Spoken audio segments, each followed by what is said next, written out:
A gente vai bater um papo aqui muito interessante com mulheres maravilhosas. Eu quero apresentá-las aqui para vocês. Estou recebendo aqui na nossa sala Rosângela Bittencourt, que é teóloga. Uma boa tarde, tudo bem? Tudo bem, Seja muito bem-vinda. Obrigada. Também a Márcia Celari, que é radialista, nosso colega aqui, né? Verdade. Obrigada. Boa tarde. Boa E tarde. também a pastora e cantora Bruna Sanoli. A Bruna vai cantar pra gente, né? Daqui a pouquinho. Que alegria, que prazer poder também te receber aqui, né? Um milagre do Senhor, né, pastora? Depois você vai me contar tudo que a gente quer saber. Olha, nós preparamos para você aí de casa um vídeo lindo sobre a Semana da Páscoa, sobre a Páscoa, e eu quero que você confira comigo agora. Semana Santa, uma tradição que busca relembrar os passos de Jesus durante a sua última semana, passando por sua crucificação e ressurreição. A Semana Santa é iniciada no Domingo de Ramos e relembra a chegada de Jesus a Jerusalém. A Semana Santa também relembra a última ceia, na Quinta-feira Santa. Essa foi a última ceia de Jesus com os seus discípulos. Ela foi realizada durante a celebração judaica citada Pesach. E nela, Jesus anunciou que um dos discípulos o trairia e que os outros fugiriam perante a sua perseguição. A Páscoa é comemorada pelos cristãos. É uma ressignificação de uma festa judaica. No entanto, a comemoração cristã e a judaica têm significados completamente distintos. Esta, chamada de Pesach, era realizada pela lembrança da libertação dos hebreus da escravidão no Egito. Essa história é narrada nos Pentateucos, os 5 primeiros livros da Bíblia.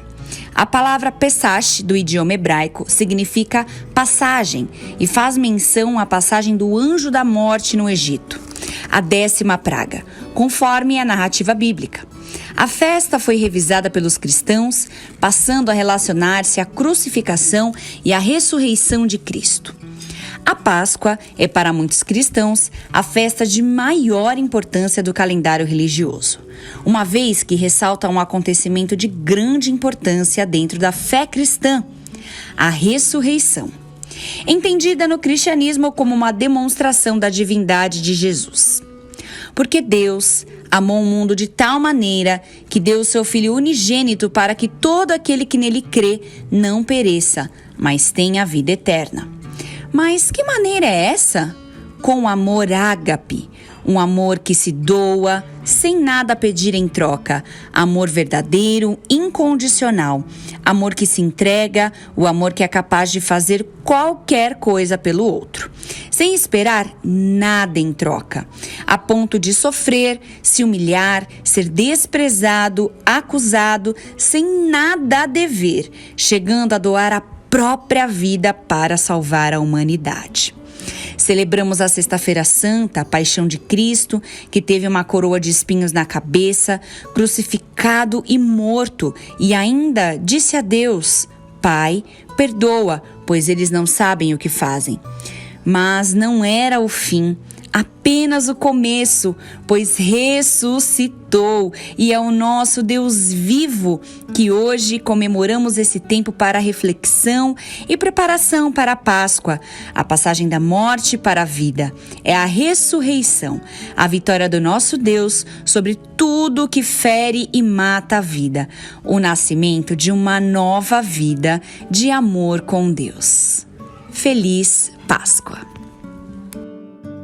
E aí, gostaram, meninas, do vídeo? Emocionante, né? Falar sobre a Páscoa, né? Sobre esse tema, eu acho que é incrível, né? Eu queria começar com a nossa teóloga aqui, com a Rosângela, falando um pouquinho sobre essa semana, né? O que significa essa Semana Santa que todo mundo fala, né? A Semana Santa, ela começa com a celebração, a comemoração para chegar lá na Páscoa, quando a gente celebra a ressurreição de Cristo. Então, ela vem desde o começo, já saindo do Domingo de Ramos, e vem vindo, trazendo a gente, preparando o nosso espírito para chegar no Domingo da Ressurreição e a gente celebrar aquilo que é o mais importante. Como você bem falou, a Páscoa é o momento mais importante na vida do cristão, porque sem a ressurreição de Cristo nós não estaríamos aqui, não teria sentido. Então é um momento que traz os cristãos à reflexão do que é, o que foi aquilo que Jesus fez, nos remete lá atrás, como você falou no Êxodo, quando Deus libertou o povo de Israel, e traz para a gente a reflexão de que nós somos libertos também em Cristo, porque nós também éramos escravos do pecado, diferente de Israel, que era escravos dos egípcios, e nós encontramos na Páscoa, na ressurreição de Cristo, a oportunidade de sermos libertos do nosso pecado.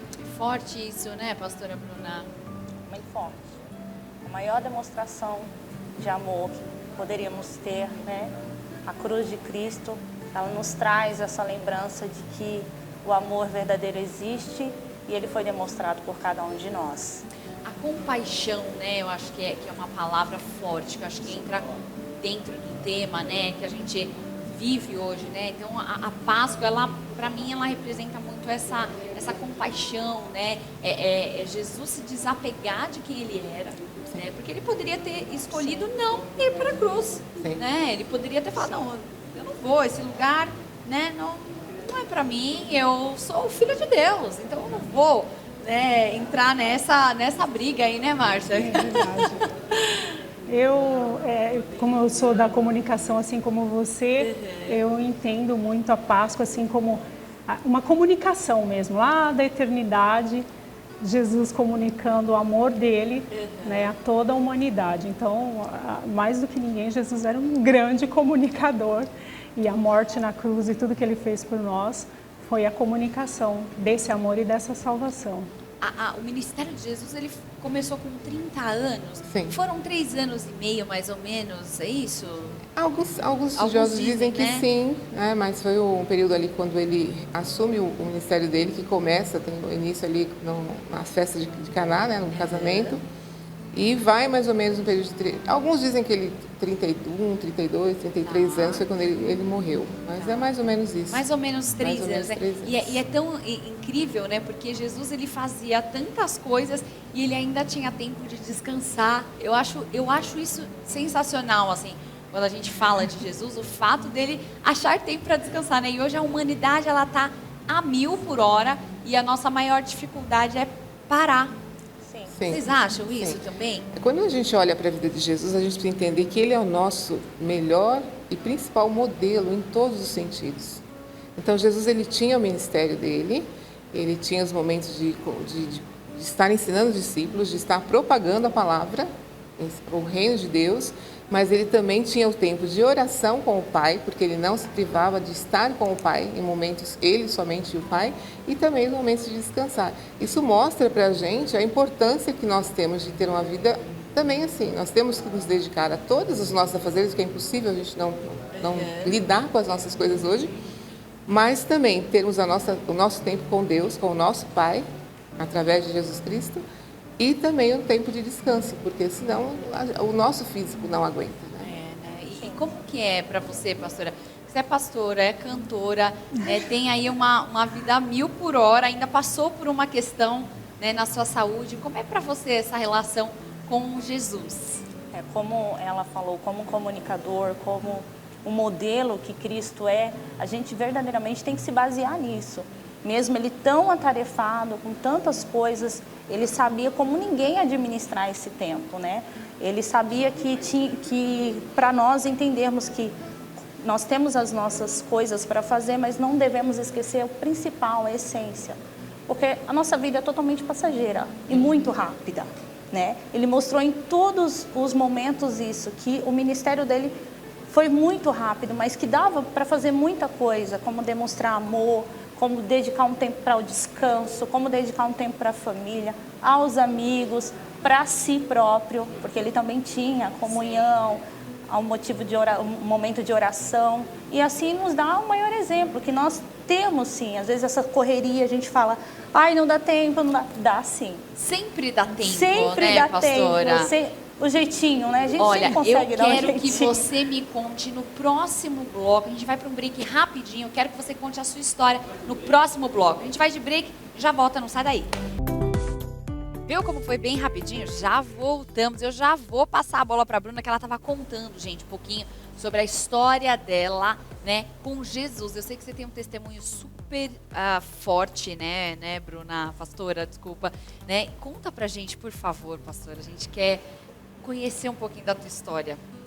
Então eu falo que quando a gente está nesse corre-corre, né?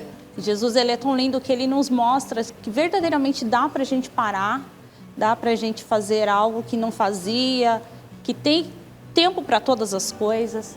E foi nessa de acelerar sempre, de estar correndo, preocupada sempre com tantas coisas, tantos afazeres, que eu fui diagnosticada com um problema de saúde na coluna, tinha que fazer uma cirurgia. Eu fui diagnosticada em agosto e eu fui deixando para lá. Sabe quando você deixa para lá? Não tenho tempo para isso agora, não estou sentindo dor, vamos levando a vida.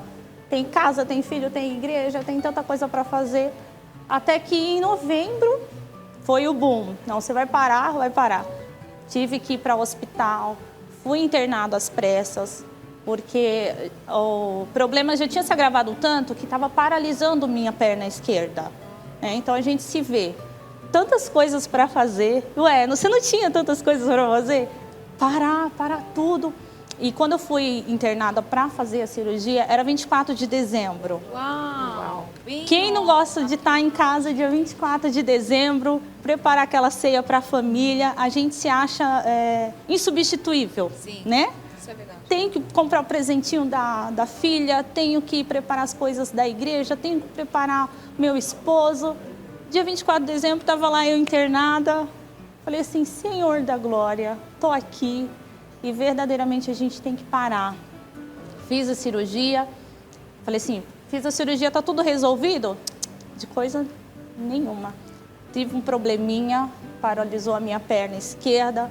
E aí eu fui entendendo que nós não somos insubstituíveis. Nós temos que verdadeiramente parar um pouco, cuidar da saúde, entender que há tempo para todas as coisas. Eu falei assim, tá bom. Se esse é o tempo necessário, que eu vou precisar parar, fazer todas as minhas coisas, eu vou entender que é um tempo que Deus quer comigo. Sim. Porque vem muitos ataques na sua mente. Eu acho que quando a gente lidar com uma situação dessa, nós temos que entender que a mente ela tem que ser trabalhada todo dia. E isso vai depender como você trabalha essa mente, do que você enche essa mente, né?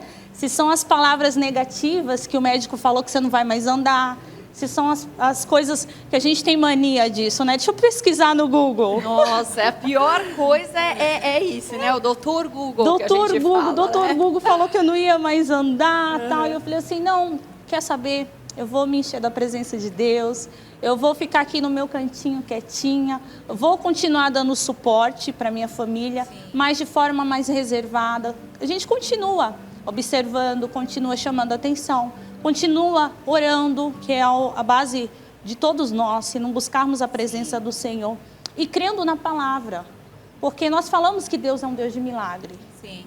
Mas é fácil falar quando você não precisa de um. Exatamente. Muito fácil. Você está doente, Bárbara? Deus é Deus de milagre, Ele vai te curar. Fica tranquilo. Mas e quando é com você? Quando que a palavra ela tem que ser manifestada em você? Será que você tem o suporte necessário? Será que as experiências que você tem são necessárias para te dar essa visão? Porque a fé é aquilo que não vemos. Exato. Então a gente tem esse suporte e esse tempo eu acredito que foi necessário. Porque mesmo o médico dizendo que eu não ia andar, o médico dizendo que daqui a um ano, quem sabe, eu falei, eu me apeguei a essa palavra. Ele levou sobre si as nossas dores. Ele levou sobre si as nossas maldições. Eu creio num Deus de milagre. Você viu, eu vim andando, eu não vim assim, mas eu vim andando e cada passo já que eu dou, está trabalhando, eu né? falo, Deus, só o Senhor para fazer isso na minha vida. E hoje, como sexta-feira, a gente vê o amor maravilhoso que Ele teve, Ele derramou por nós. E eu falo, Senhor, só de estar viva, já são mais de 1 milhão de motivos para agradecer. E cada dia o Senhor tem me ensinado que a cada passo, eu necessito dEle a cada passo. Cada coisa, nós temos a mania de envolver Deus naquilo que só queremos. Eu quero Deus envolvido na minha vida financeira, porque ela não está legal. Mas Deus não, Ele se doou por completo na cruz. Ele fez uma entrega de braços abertos na cruz. A nossa entrega também tem que ser assim. Não é só numa área da nossa vida. É do abrir os olhos, ao fechar os olhos quando for dormir novamente. É numa situação com o filho, é numa situação com o marido, é numa situação com a amiga. Em todas as áreas, em todas as situações. Nos entregar para Ele de corpo, alma e espírito. porque foi assim que ele se entregou por nós. E hoje eu vivo isso. Que bem. Eu tenho vivido essa experiência e tenho me buscado, e todos os dias eu peço, Deus, que eu possa estar entregue a Ti como o Senhor se entregou a mim, de corpo, alma e espírito. Não, você estar aqui já, né, é um milagre. menina, se dispondo, se colocando realmente o teu corpo, né, fazendo ele se mover, já é um milagre. Eu gosto muito de quando a gente entra nesse período da Semana Santa, a gente fala muito sobre o primeiro dia, que foi o dia da morte, e muito sobre o terceiro dia, que é o dia da ressurreição. Mas a gente nunca lembra do segundo dia, que eu acho que foi o pior dia, né, Rosana? Acho que foi o pior dia. Vocês também acham? Que é exatamente isso que eu me peguei. E se Deus não fizer? Então, ele tá quieto. Eu acho que você ficou no segundo dia eu fiquei ali, no segundo marcou, dia né? ali durante 4 meses. De hoje para até a cirurgia foram minutos inúmeros de silêncio, de me perguntar, de vir o pensamento e falar assim, e se Deus não fizer? E se eu ficar aqui e for assim, e aí, o que vai acontecer? E é exatamente isso, é no momento de silêncio que a gente tem que parar para ouvir a voz de Deus. Saber que Ele está ali. Ele pode não se manifestar porque não é necessário toda hora estar manifestando, toda hora estar falando de alguma coisa. A gente tem que ter essa paz no nosso coração de entender que no silêncio Deus também está fazendo, que no silêncio Deus está trabalhando ao nosso favor e por nós. E Ele vai mover algo e a gente só tem que esperar. Né? Rosângela, historicamente, o que significou o segundo dia? Quando a gente olha porque aconteceu, né? A gente vem acompanhando Jesus a semana toda, chega no dia na sexta-feira, quando ele é morto, e aconteceu com os discípulos o que acontece com a gente, né? Morreu a nossa esperança. E aí eles se esconderam, cada um foi para um canto, e o segundo dia, que é o que a pastora está falando, é o silêncio de Deus, foi quando Jesus, na verdade, foi buscar a nossa vitória. Porque foi quando ele desceu lá e foi buscar as chaves do inferno e da morte. Talvez ele falou, vem aqui agora, a morte foi onde ele venceu o nosso maior inimigo, que é a morte. Então foi o segundo dia de silêncio que todos achavam que Jesus não... Puxa, acabou a nossa esperança, ele veio para salvar e cadê? O que a gente vai fazer agora? Cada um voltou para as suas atividades. E muitas vezes, quando nós estamos no segundo dia da nossa prova, é muitas vezes onde a gente desiste. A gente começa a olhar para os discípulos, o Pedro falou, vou pescar, vou fazer isso, vou fazer aquilo. Eles ficaram acuados, porque o segundo dia foi o dia de silêncio para o ser humano, mas foi o dia da vitória de Cristo sobre a morte e sobre o inferno, porque ele tomou a chave do inferno e venceu a morte. Então, esse é o segundo dia. No terceiro dia, ele ressuscitou. Foi quando ele trouxe para a gente a vida, quando ele falou, agora vocês são meus, vocês estão novamente religados ao Pai. Então, muitas vezes você acha que Deus está no silêncio, nada está acontecendo, mas talvez você esteja no segundo dia, o dia antes da ressurreição, o dia que vai trazer para você a tua vitória por completo. Então não desista agora. Agora não é hora de desistir, não pode, né? Não. É hora da gente continuar, né, Márcia? Na tua vida, assim, o teu relacionamento com a Páscoa, como é que foi para você? Como é que é para tua família, para você, essa semana? Para mim, eu falo que nos últimos anos a Páscoa tem mais sentido, tem feito mais sentido. E em 2019 eu vivi um milagre bastante grande, num período de Páscoa mesmo. E é tão forte esse milagre de Jesus, esse sentido que tem a Páscoa, que foi vendo um alto de Páscoa de uma igreja pelo YouTube, que eu senti assim, algo especial e era algo emocional mesmo, uma cura emocional que eu estava precisando, e foi exatamente nesse momento, nesse período de Páscoa, que eu senti assim, algo renovado, algo que curou e que me restaurou, e desde então eu venho sentindo esse crescimento mesmo. Então, legal. É um tempo de reflexão, né, pra gente. Acho exatamente. Que é um momento realmente que a gente fica mais introspectivo nas nossas reflexões. A gente pensa um pouco mais sobre o perdão, verdade, né, ao amor ao próximo.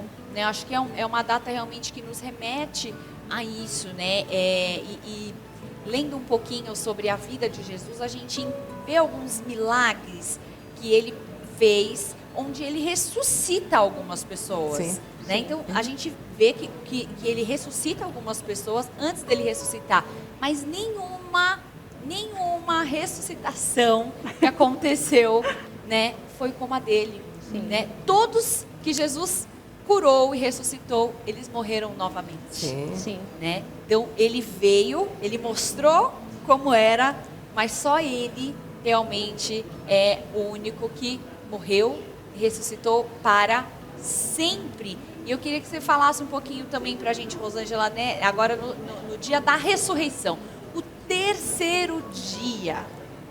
O terceiro dia... a gente até respira fundo no terceiro dia. O terceiro dia ele chega para a gente realmente com um significado muito forte. Porque se a gente entender, porque o significado da Páscoa só vai ter sentido mesmo quando eu me entendo como uma pessoa que precisa de Deus. Porque para a pessoa que não acredita em Deus, ou para o ateu, ou para a pessoa que não tem Cristo como centro da sua vida, ele não vai entender. Mas a pessoa que entende que existe um Deus e que ela precisa deste Deus para ser salva, para ter a garantia da vida eterna, para ter aquele encontro, aquela transformação. Porque Jesus, quando ele traz a Páscoa para a gente, ele não quer que a gente se prenda aos milagres que ele realizou. Tanto que ele fala, na última ceia com os discípulos, ele fala: todas as vezes comerdes este pão, que é o meu corpo, que é partido por vós, eu estou entregando o meu corpo por vós. Todas as vezes que comerdes este pão e beberdes o cálice, que é a nova aliança, ou seja, quando ele nos religa com Deus, ele fala, vocês estão lembrando a minha morte e a minha ressurreição. Então eu estou morrendo a morte de vocês para que vocês vivam a minha vida. Que morte é essa? O ser humano na queda, lá atrás, em Adão e Eva, em Gênesis, o ser humano foi desligado, desconectado de Deus. Então, como diz a palavra, todos pecaram e destituídos estão da glória de Deus.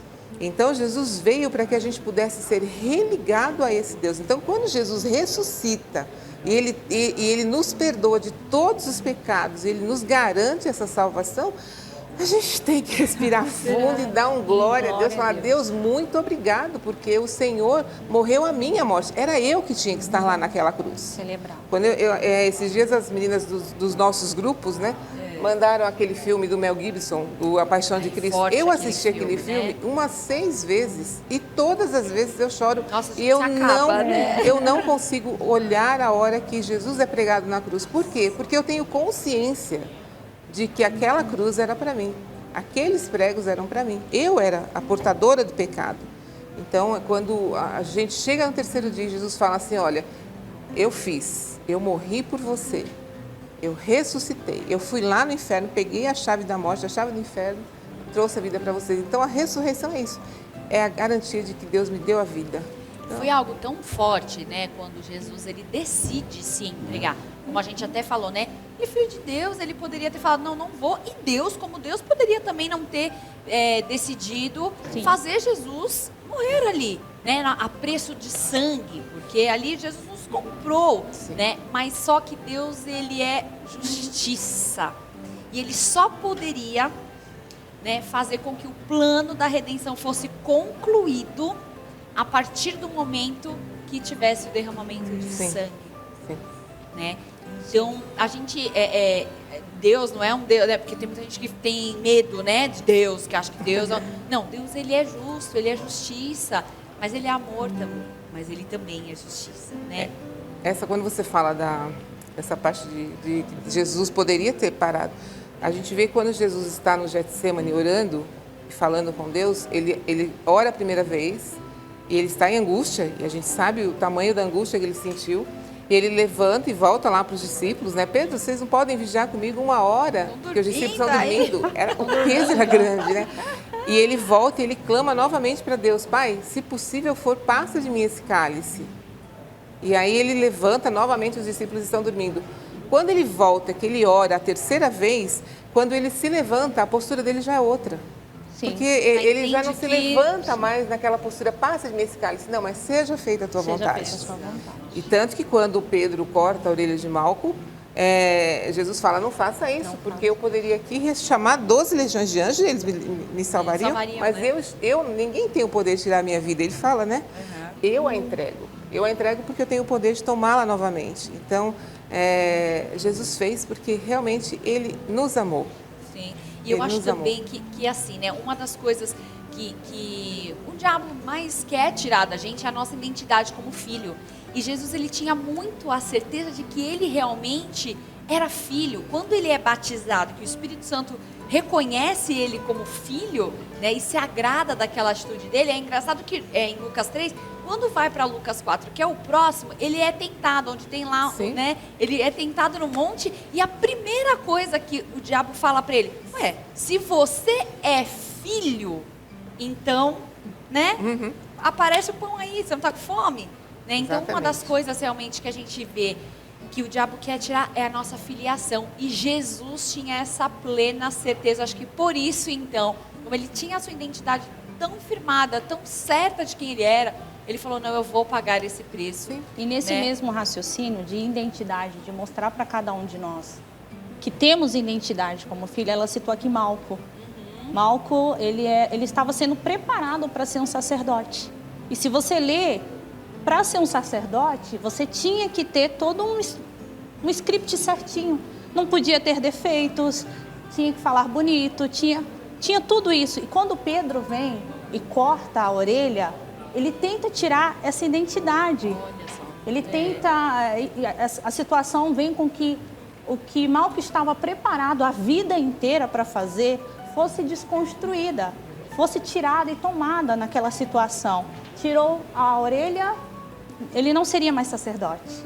E Jesus ali mesmo em meio àquele momento, sabendo que ia ser crucificado, sabendo que aquela confusão ali era para levar ele até a cruz, ele pega a orelhinha dele e volta. Você vai ser assim sacerdote, essa identidade é sua e eu estou te devolvendo o que por alguns momentos e segundos seria destruído e descartado. Essa identidade que Jesus queria mostrar, você é filho, isso já está determinado no céu. Forte Muito isso, forte. né? Olha, a gente chegou aqui para complementar na nossa sala o cientista Paulo Penha. Seja muito bem-vindo, tudo bom? Obrigado, boa tarde. Boa tarde a todos. Bendito entre as mulheres aqui hoje, hein, Paulo? É verdade. Veio aqui para trazer um pouquinho, né, do seu conhecimento pra gente. Perfeito. A gente está falando da Semana da Páscoa, estamos falando aqui sobre Jesus, tudo aquilo que aconteceu. Eu queria que você explanasse um pouquinho, né, falasse um pouquinho sobre a Páscoa nesse sentido aí mais científico, pra gente entender um pouquinho mais a fundo. Por favor, Paulo, já passo Perfeito. a palavra para você. Nesse último milênio, nesse século nosso agora, houve muita mudança da parte científica com relação à religião. O que ainda não é notório no Brasil, que é notório em outras partes do mundo, é que, na realidade, a ciência tem descoberto que a religião tem tudo a ver com o ser humano. Então, na Europa, nos Estados Unidos, no Oriente Médio, já é pacífico na comunidade científica que Deus existe, que Jesus Cristo veio à Terra, e que a ciência e a religião, elas estão, na realidade, uma ligada à outra. É muito importante isso, porque hoje, aqui na América Latina, principalmente no Brasil, as pessoas não têm essa visão ainda. Não sabem, acham que a ciência está apartada da religião. E, na realidade, eu estou começando agora um trabalho aqui, estou fazendo palestras, cursos, demonstrando que a religião e a ciência, elas caminham de mãos dadas e, principalmente, o ser humano tem muito a ganhar quando ele começar a entender que a ciência e a religião são unas e estão de mãos dadas. Eu ouvi, gente, essa semana uma coisa que eu achei absurda. Como a gente tem aqui bastante especialistas no assunto, eu quero trazer essa polêmica aqui para vocês. Ouvi uma pessoa que se intitula pastor dizendo que esse negócio que Jesus não ressuscitou, que as pessoas, na verdade, amam tanto Jesus que elas falam que ele ressuscitou. Quem quer começar? Quem quer atirar a primeira pedra? Tem um... Na verdade, não é nem atirar a primeira pedra. Brincando, só pra gente não pode atirar a primeira pedra. Né? Não, tô brincando, por favor, nada disso. Tem um livro chamado Em Defesa de Cristo, Em Defesa da Fé, do Lee Strobel. Ele era um ateu, jornalista, e a esposa dele se converteu. E ele ficou tão indignado com a conversão dela, porque ela começou a mudar as atitudes dentro de casa e a forma de que esse tempo está na igreja e tal, que ele começou a investigar essa questão, porque ele queria provar que Jesus não tinha ressuscitado e que essa coisa era coisa dos cristãos, esse negócio. Eles gostam tanto que estão dizendo que Jesus ressuscitou, né? E ele vai fazendo todas as pesquisas. Então ele anda em todas as partes, em todos os acadêmicos que fizeram estudos, inclusive cientistas, que comprovaram a questão do suor de sangue de Jesus e tudo mais. A forma como ele foi flagelado, que a gente fala isso, a gente vê isso na estação lá da Via Crucis, que ele foi flagelado, que o flagelo que ele recebeu ali, a coroa de espinho, os açoites que ele recebeu, era simplesmente impossível ele não ter morrido. E chega a ser insano alguém achar que uma pessoa que recebeu todo o flagelo que Jesus recebeu, iria ficar lá 3 dias no sepulcro e ia sair andando e se esconder em algum lugar. Tinha um número, né, de chibatadas que podia Era dar, 40 menos uma. 40 menos uma. E aí diz que então, Jesus não tem nem conta, né? Não. Então, assim, porque realmente as chibatadas que ele recebeu dilaceravam as costas dele. Então, era aquela coisa de aparecer o nervo, o osso, tudo. Então, é humanamente possível. Então, o Lee Strobel, ele traz nesse livro um relato de uma pessoa, um ateu, contando toda a trajetória da paixão de Cristo, da vida de Cristo, e provando cientificamente. No fim, obviamente, ele se converteu. Ele foi convencido de que Jesus realmente era quem dizia ser. E aí até a gente ouve muito falar, né? Das duas, uma, ou os discípulos eram loucos e mentirosos, né? Para sustentar que Jesus ressuscitou, ou então, assim, realmente, porque as coisas não batem. Como é que você fica dizendo que alguém ressuscitou? Você morre por alguém que não ressuscitou? Porque qualquer cristão convicto, ele dá a vida por Cristo. Agora, se você sabe que Jesus não ressuscitou, que tudo aquilo foi uma mentira, você vai entregar a sua vida para as pessoas? Hoje, a gente tem pessoas no mundo morrendo por amor de Cristo. Com certeza. Nos países que sofrem perseguição ao cristianismo, as pessoas carregam no corpo as marcas de Cristo. Por serem cristãos, Ontem sofrem. mesmo a gente teve aí, né, uma mudança aí na Espanha, né, que quem orar pelo aborto pode ser morto. Então a gente vê que, né, então, a coisa não tá tão simples assim, não. né? E não é de hoje, né? Não. Isso vem de lá de trás. Então, para você dizer que Jesus não ressuscitou, que isso é coisa de fanático, coisa de quem não, né, gosta muito de... Né? Tá, por mais que eu goste de uma pessoa, eu não vou morrer por essa pessoa. Então, e anular todos os fatos que estão na Bíblia. Sim. Porque Mais a Bíblia... de 500 pessoas reconheceram Jesus após ele ser ressuscitado, né? Então tem que anular, rasgar essa parte, não existe, mas também as outras, porque são muitas coisas. E eu falo, a Bíblia, ela é mais atual do que muitas coisas que acontecem já foram escritas na Bíblia. Há muitos anos atrás. E tudo está se cumprindo, é só você observar um pouquinho o que vem acontecendo, como está a humanidade. A pandemia foi uma das coisas mais atuais, para se dizer aqui, que veio nos mostrar exatamente isso. Guerra, fome, isso já está escrito há muito tempo atrás. Então, dizer que Jesus não ressuscitou, tem que anular tudo que vem acontecendo, tanto cientificamente. E a fé é isso, a gente crê realmente, porque igual ela falou, quem morreria por alguém se não acreditasse? Né? Exatamente. Vai morrer por alguém? Exato. Então, e você, Paulo, como cientista, queria que você trouxesse aí rebatesse aí esse ponto. Então vamos lá. É sabido que o homem mais inteligente que pisou na Terra, habitou a Terra, falando como cientista, foi Jesus Cristo, entendeu? E o livro mais importante, o livro que mais traz sabedoria, até para os cientistas, é a Bíblia, entendeu? Então, hoje o pessoal tem que se conscientizar de que a Bíblia Sagrada é o grande norteador do ser humano, que após a vinda de Jesus Cristo, o ser humano evoluiu muito na área da ciência, da agricultura e todas as áreas, e isso também a ciência já sabe que Deus é que ensinou a agricultura, a astrologia na antiga Mesopotâmia, quando ele apareceu para lá, para Moisés, para Abraão, entendeu? A ciência sabe onde foi o Jardim do Éden, né? Que é a confluência do rio Tigre e Eufrates, que na época foi um pouquinho antes da última glaciação, e fica ali onde seria o delta, sabe? Do rio Tigre e Eufrates. Então, como negar? A ciência não nega o que é óbvio, entendeu? E o que o ser humano tem que saber hoje é qual é a importância da Páscoa. A maioria das pessoas não sabe qual é a importância da Páscoa.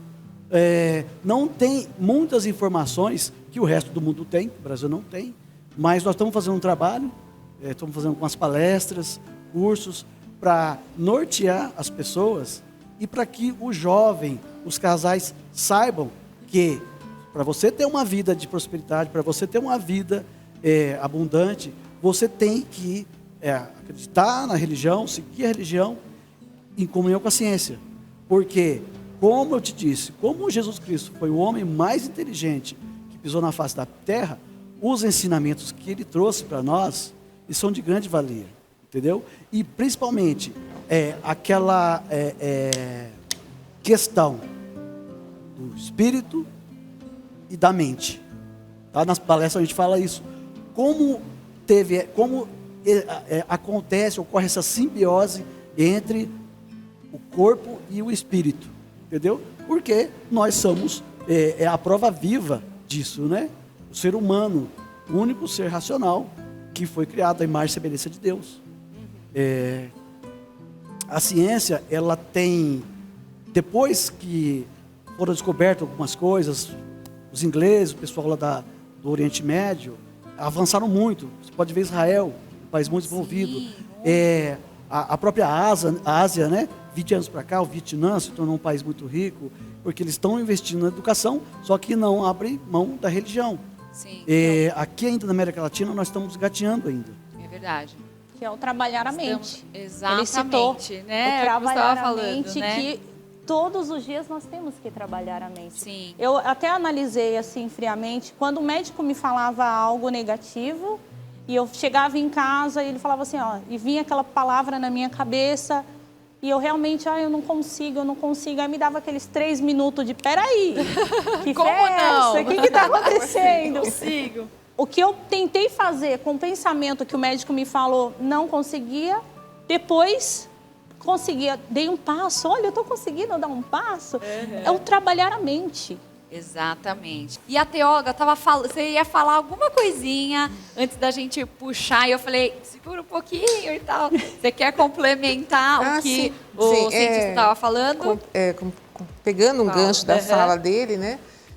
Da questão da ciência e da religião. Sim. Essa semana eu estava escutando uma neurocientista, a doutora Rosana, falar sobre doutora Rosana. oração.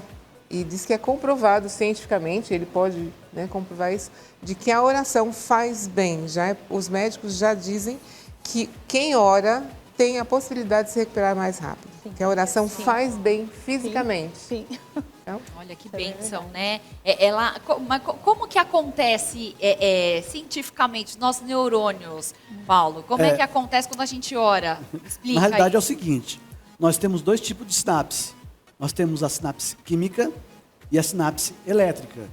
Quando você está em oração, acontece no cérebro a sinapse elétrica. E o que a ciência tem demonstrado que essa sinapse elétrica, ela entra em comunhão com a sua espiritualidade e, na realidade, te deixa mais próximo de Deus. Olha só. Entendeu? Inclusive, eu fiz um experimento científico com a minha família, com meus filhos, e ensinei a ele essa técnica, e meu filho com 12 anos está na faculdade de matemática na Unesp. Você está brincando? Não é superdotado, meu filho não é superdotado, que a gente sabe também quando Das ocorre capacidades em isso. si, né? Só que essa união da ciência com a religião, ela traz muitos benefícios para o ser humano, entendeu? Você não faz ideia, nós estamos aí num processo de divulgação dessa união e que vai trazer muitos benefícios para o ser humano. E a fé está comprovado que a fé realmente faz milagre e a fé cura. E a oração, a oração, ela aumenta a sua atividade cerebral e te traz mais perto de Deus. Por quê? Qual foi o maior presente que Deus deu para o homem? Foi a inteligência. O maior presente. E esse presente, ele está muito, em várias citações da Bíblia, Deus demonstrou em Jesus Cristo também, que falando das trevas e falando da luz, né? O que é para a ciência a luz é a sabedoria, é você utilizar esse presente que Deus te deu. Então, quanto mais você ora, quanto mais você pratica a sua sabedoria, você está potencializando seu cérebro através de estudo, de você aprender um novo idioma, de você fazer um curso, de você buscar a verdade real através da ciência e do estudo da Bíblia, você fica mais perto de Deus. Olha só, que interessante, né? Que legal. Então, pratique a oração aí, né, na tua casa, pratique isso para que você possa ter essa maior consciência, foco e, claro, também, né, ter essa comunicação direta com aquele que pode resolver todas as coisas, né? Falando ainda sobre a Páscoa, falando ainda sobre o nosso tema, a gente tem ali 14 estações. Eu queria que a Rosângela falasse para a gente um pouquinho, claro, todos nós comentássemos também, mas que a Rosângela começasse aí dando o pontapé inicial dessas 14 estações da Via Sacra. Tá.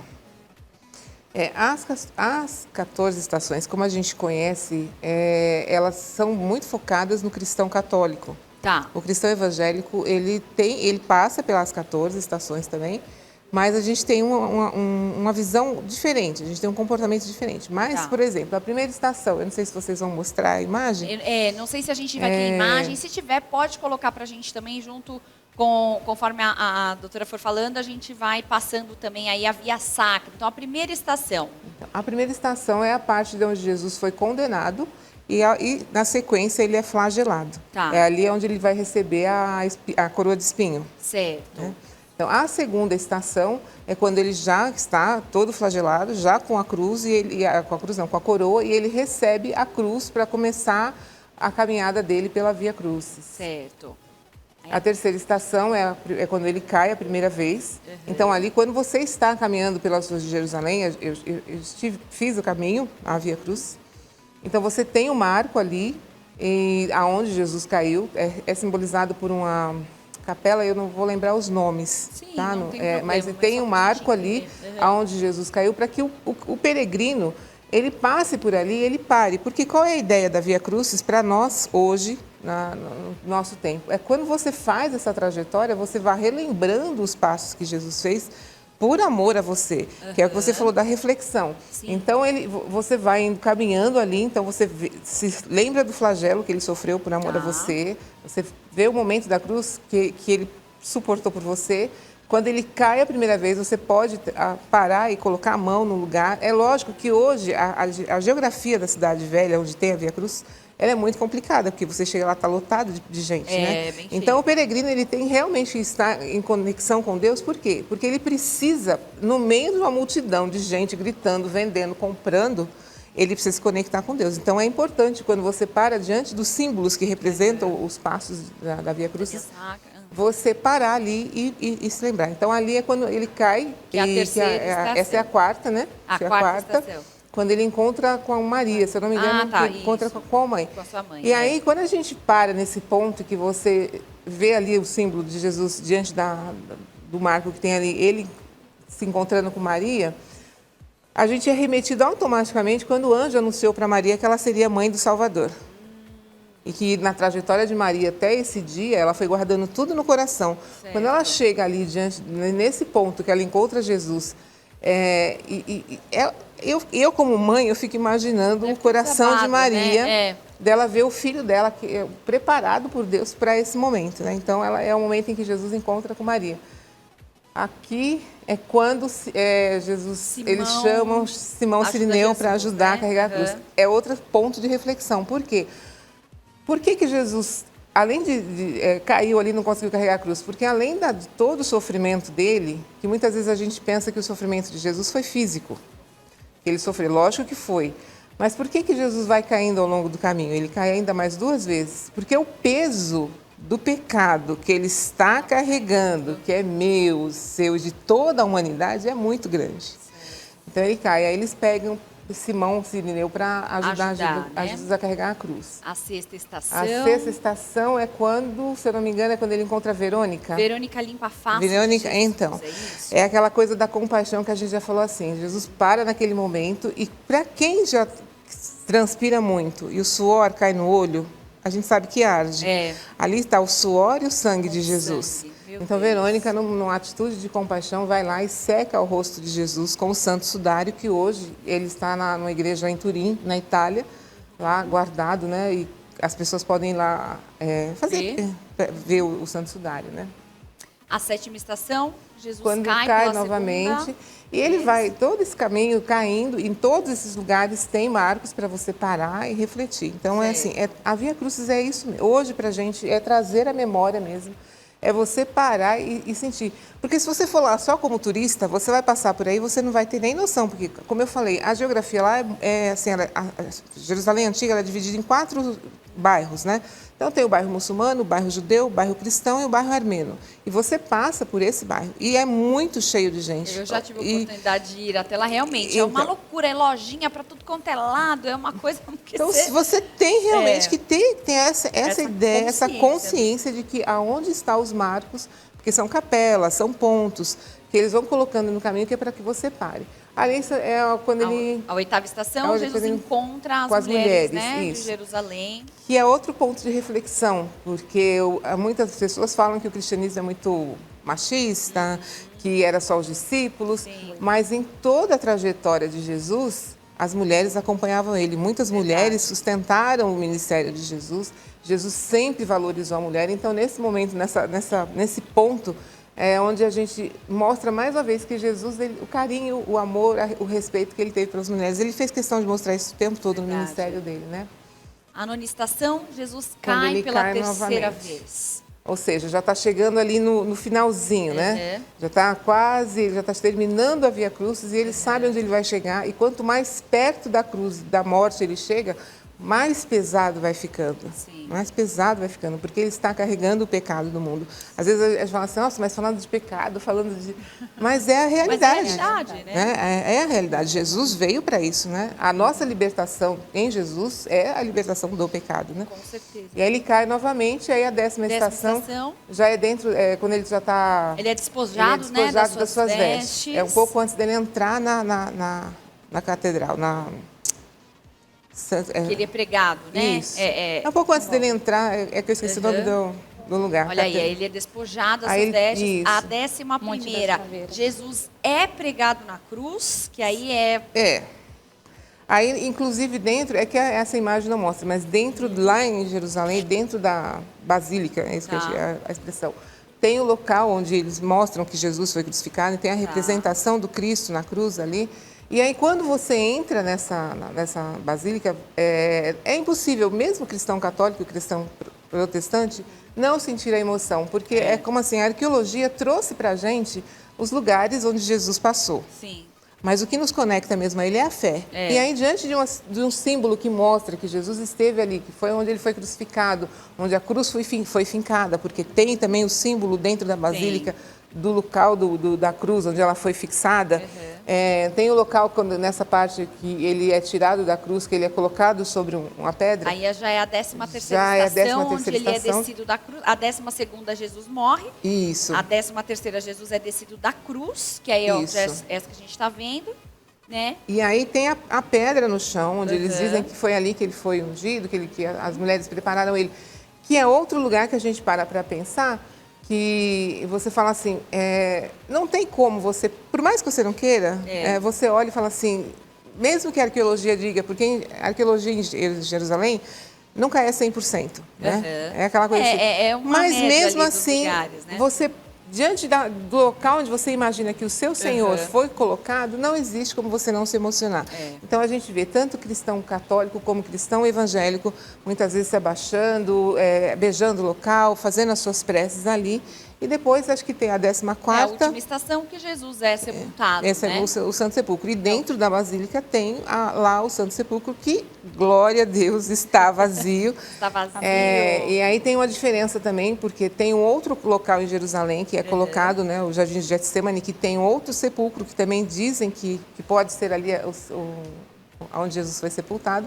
Mas um lugar ou outro, na verdade, o que importa é que ele não está. Exatamente, né? o corpo ele dele não está mais lá. E assim, quando a gente faz tudo isso fisicamente falando, é impossível você voltar de lá e ser a mesma pessoa. É verdade. Porque você precisa entender. Esse é o ponto-chave da Via Crucis. É você passar por ali e entender o que Jesus fez. Porque se você for lá só para passear, é um lugar maravilhoso. Né? É um lugar maravilhoso para passear. Exatamente. Eu sou apaixonada por Israel. Mas você precisa fazer isso com consciência do porquê Jesus fez tudo isso por mim. Por mim. É um amor realmente que nos constrange, né? Olha a aula que tivemos aqui, hein, com a teóloga Rosângela. Queria me despedir da Bruna, a pastora Bruna. Muito obrigada. Muito obrigada. Daqui a pouquinho ela vai estar no Entre Nós com o Rinaldi Faria. Ela vai cantar mais, vai contar um pouquinho mais sobre a sua vida. Então, agradeço. Deixa os seus contatos pra gente, pastora, por favor. Instagram, @Bruna Sanoli, tá lá pode seguir todas as minhas informações.